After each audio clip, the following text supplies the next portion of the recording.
Do you know what I like to do on Friday afternoons? I like to look at some baseball cards. I have 3 new pickups I want to show you. These cards are so cool, I'm going to have to pop my collar.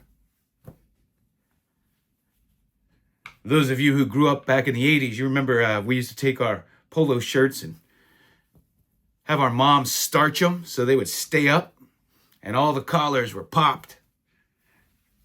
That's how you were cool back in the 80s.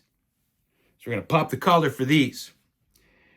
First, I have a 1960 Willie McCovey All-Star. And this is a rookie card that you don't hear a lot about. You hear about his regular rookie card, but this is also in the set from his rookie card. It's a beauty. These can be tough to find centered. This one's pretty dead on.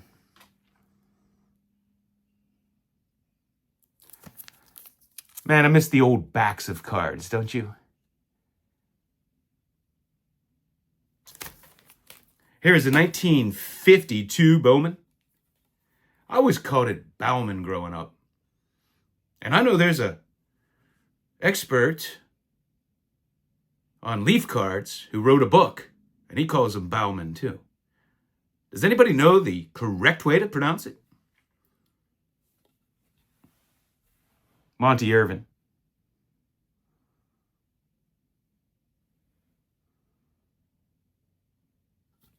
Such a fabulous card.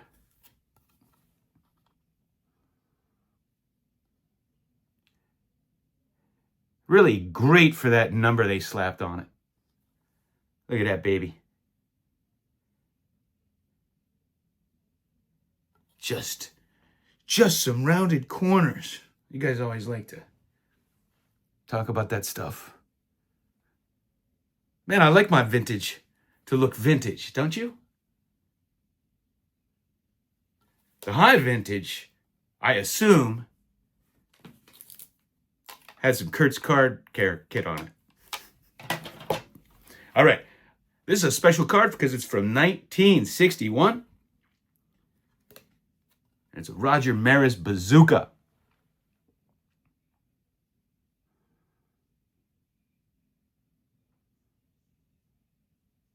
Of course, the bazookas are blank back, cut off the box. Now, PSA has only ever graded 43 of these, and is the case with most bazookas. Over half are graded with this authentic. Now, I totally disagree with the authentic grade that PSA puts on these because it doesn't meet the specifications of the size they think the card should be. And I'll tell you why. I think it's kind of dumb because these cards had black dots around them, black lines that you were meant to cut pretty much inside those lines so that the lines don't show, so that you get a card that looks like this. Now, they do grade the cards that show lines. Here's a scarce Mickey Mantle, and you can see the black lines. The card's not supposed to have those, but it gave him a 7. Here's a Roberto Clemente. I gave it a 9. All the black showing, it's a little bit of an extra of the box. But if you think about it, you're supposed to cut inside those lines so the lines don't show. And you just have a card. So who the hell is PSA to make up a rule about minimum size? Because they just made it up on their own, right?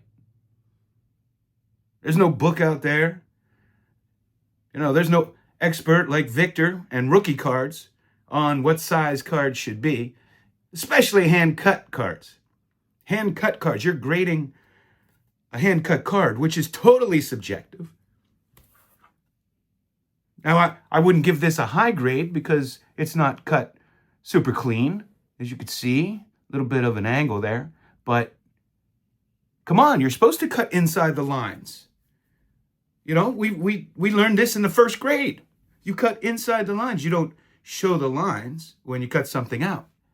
So, why is it getting authentic? because PSA says so. May need to crack that baby out of here.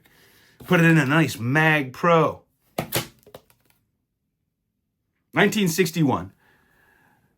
The year he broke the Babe's record. Makes it an extra special card. And the fact the PSA was only graded 43 of them makes it a pretty scarce card. And it's a beauty. It's really spectacular condition. And not deserving of that A on there. PSA always ruins everybody's days. Thanks for hanging out with me.